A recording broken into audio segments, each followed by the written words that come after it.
આમ પલંગ પર આમ સૂતો તો આ મારી બાજુમાં બેઠી હતી આમ, તો અચાનક રડવાનું ચાલુ કર્યું. એકદમ રડી, એકદમ. હું તો એકદમ બેઠો થઈ ગયેલો. મેં કીધું શું થયું, કેમ રડે છે? તો કે મને એવો વિચાર આવે છે કે તમે નહીં હોવ ત્યારે મારું શું થશે. બોલ, બેઠા બેઠા આવા વિચારો કરતી હતી. અરે એ તો આમ જ હવે નવરી બેઠી બેઠી આમ ત્યાં શાંતિથી બેઠી હતી ને, તો છે ને સામે પેલી લાઈફ ઇન્સ્યોરન્સની ફાઇલ ટેબલ પર પડી હતી, તો ત્યાં મારી નજર ગઈ ને એટલે પછી ત્યાંથી વિચારો શરૂ થયા અને મારા પર પૂરા થયા છે. પણ હવે કેવું, આમ મારો સ્વભાવ એવો છે ને, મને નાનપણથી છે ને મદદ કરવાની ટેવ છે. હા, મને ખબર છે. તો પછી વાળી ગઈકાલે તું એક નાના બાળકને વેફર ખાવામાં મદદ કરતી હતી ને, બિચારું ખુશીના મારે એટલું બધું રડ્યું. બસ હવે એ બધું કહેવાની જરૂર છે? બેહી જા છોનમણી. ના હવે ચાલો, હું નીકળું જ છું. હારું, ત્યાં ઘેર જા, નીકળ. પેલું બોલી જા છેલ્લું વાળું. So, stay tuned with Kishore Kaka only on Radio City 91.1. So, Kaki, you look so beautiful. Thank you ભોયલું. શું હે? આમ જ કીધું બે. ના, બરાબર બોલ્યો. એકચ્યુઅલી છે ને મેં નવી નક્કોર હમણાં જ મસ્ત સાડી લીધી છે, તો આ મસ્ત મેં પહેરી જો ને, કેવી લાગુ છું? મસ્ત એકદમ જોરદાર. તમે તો કહો હું કેવી લાગુ છું એમ. હવે છે ને આ એક એવો સવાલ છે ને કે જેમાં સત્ય એ શાંતિની સામે.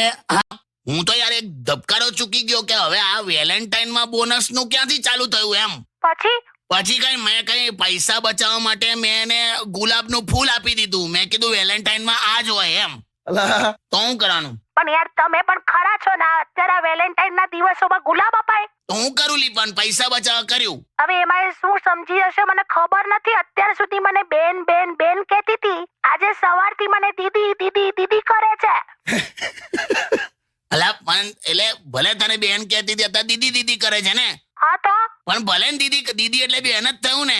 જો એક વાત સમજી લો, હું એક સ્ત્રી છું, એટલે એનો આ દીદી દીદી નો અર્થ મને બહુ સારી રીતે સમજ પડે છે. લા યાર, એટલે છે ને તમે એનું વેતન ચૂકવી દેજો. ચૂકવેલું જ છે. ના, વધારે ચૂકવી દેજો. મને વેતન પોસાશે, મને સોતન નહીં પોસાય. લા કઈ સોતન ને બધું સમજ્યા ને તમે? હાલી સમજી ગયો, મૂકી દે હવે, ચાલ. લા તો ખરું થઈ ગયું. પણ જો તમને બહુ ઠંડી લાગે તો એક મસ્ત ઈલાજ કહું. 5 થી 10 ગ્રામ છે ને મરી લેવાના, 50 ગ્રામ હળદર, 50 ગ્રામ મેથી, 1 ચમચી સૂંઠ. આ બધું જ્યાં છે ત્યાંનું ત્યાં જ રહેવા દો. ખાલી રજાઈની બહાર નહીં નીકળવાનું, બસ. છે ને, જેવું ને. તારે શું?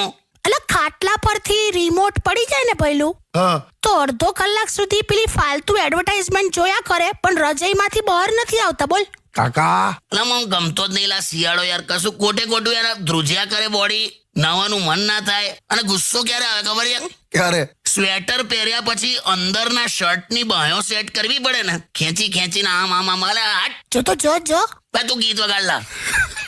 Stay tuned with Kishore Kaka only. એટલે આવા કેવા ફાલતુ જોક પણ આવે જ સારા નહીં? મને પણ એવું જ થાય છે, પણ છે ને બંદૂક સરળતાથી મળતી નથી, એટલે બસ. તું બહુ બોલીશ નહીં, આવે સેજ વેલ્યુ રાખ. મારી પોતું તો હું મારું છું. શું વાત કરો છો? એટલે હું નથી કહેતી એમને પોતું મારવાનું. એમાં છે ને અમારી જે નવી કામવાળી આવી છે ને, થોડી કામ બ્યુટીફુલ છે, તો એને હેલ્પ કર્યા જ કરે છે દરેક કામમાં. એમાં પેલી બધું કામ એમની પાસે કરાવી લે છે. બોલ. પણ મસ્ત છે હા લુચ્ચી. બસ હવે ચાલો ઘરે. હજુ તો મારે પેલી સાડીઓનું સેલ લાગ્યું છે ને, ત્યાં થઈને જવાનું છે. બીકોઝ યુ નો 5 રૂપિયામાં સાડી, 10 રૂપિયામાં તો ભરે સાડી મળે છે. બોલ. બે સાડીના ભાવ નથી, સાડી ધોવાના ભાવ છે. લોન્ડ્રીની દુકાન છે. હું લી કઈ નહીં, નીકળો તમે લોકો અને શાંતિથી જજો. હા, અમે આ ફર્સ્ટ ચલાવતા જ નથી. એટલું સ્લો ચલાવે છે ને કે ચાલુ સ્કૂટરમાં મચ્છર કરડી જાય. તે તું જો હવે કેવું ફાસ્ટ ચલાવું છું. પેલા મ્યુચ્યુઅલ ફંડ ની એડવર્ટાઇઝમેન્ટ નું એનાઉન્સમેન્ટ થાય એવું.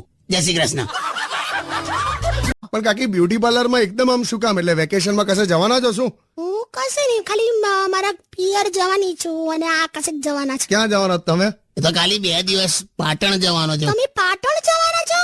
વાવ. છેલાજી રે મારે હાટુ પાટણ થી પટોળા મોગલાવજો. એમ? એ પટોળા કેટલા મોંઘા હોય ખબર છે? કેટલા? 50,000 થી શરૂ થાય, 10 લાખ સુધી મળે છે. કેટલા મોંઘા આવે છે? તારે છેલાજી છોલાઈ જાય ખબર આમાં. પટોળ પીએફ ના હથોડા વાગે. બહુ તમે તો ટેન્શન ના. ચાલ મસ્ત સોંગ વગાડને પહેલું. તમારો અવાજ તો પેલો ફાટેલા બંબુ જેવો છે. યુનિક અવાજ છે, યુનિક. હોશિયારી, ઓડકાર ફસાઈ ગયો એવો. એ જે હોય, પણ છે ને તમે છે ને થોડું પેટ ઉતારો યાર. બહુ વધી ગયું છે. કાપ્યા વગર તરબૂચ ગળી ગયા હોય એવું. આ 23મી ફેસબુકની ઓફિસમાં તમને બધા જોશે ને સવારે મુંબઈમાં, બાપરે કેવા લાગશો. ઉતારું છું લઈ આવે પણ ક્યાં એટલું બધું પેટ છે કાકી? છેલા છે. આ ગઈકાલે અનુભવ થયો. બાઇક લઈને પેટ્રોલ પંપ ગયો, મારું પેટ એટલું બધું બહાર આવી ગયેલું ને ટાંકી પર, તે પેલો એવું બોલો કે કઈ ટાંકીમાં નાખું. અલા પછી મેં આમ અંદર આમ ઊંડો શ્વાસ લીધો, પેટ અંદર ગયું ત્યારે બાઇકની ટાંકીનું ઢાંકણું દેખાયું. હારું આ પેટ કેમનું ઉતરે યાર. હું કહું તમને, તમે છે ને રોજના હવે 3 ઈંડા આપવાનું ચાલુ કરી દો તો 2 મહિનામાં ઉતરી જશે. વે પોલ્ટ્રી ફાર્મ મેં મરગી જઉં. મસ્તી કરો. ગુબ્બો માર દઈશ પેટમાં. પેટમાં ના મારતા યાર, સવારે જ નાન ખટાઈ ખાધી છે, તૂટી જશે. જો ને કેવા જવાબો. એક ટાઈમ હતો જ્યારે મારા નામથી પણ લોકો ધ્રુજતા હતા. આ તો કેમ ધ્રુજતા હતા એ કોને, પણ શિયાળામાં તમે લોકોની રજાઈ લઈને ભાગી જતા હતા તે ધ્રુજે જ ને. તો આ બધું બોલવાની જરૂર છે પણ તારે? હું માંડ પેલો ખોફ તૈયાર કરું છું. આ કરો ખોફ. भाई लोग ये तुम्हारा किशोर बाबा 23वीं तारीख को गुरुवार के दिन सुबह 11 बजे रेडियो सिटी इंडिया के फेसबुक से लाइव दिखेगा. पण अपन होगा फेसबुक की ऑफिस में मुंबई से लाइव संवाददाता किशोर के साथ Mumbai radio city.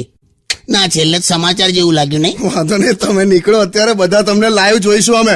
Stay tune with radio city 91.1. Correct. પછી પરણેલી સ્ત્રીઓનું સૌથી મોટું જુઠ્ઠું, પણ સ્ટાઇલ જો હે, મારે એમને પૂછવું પડે.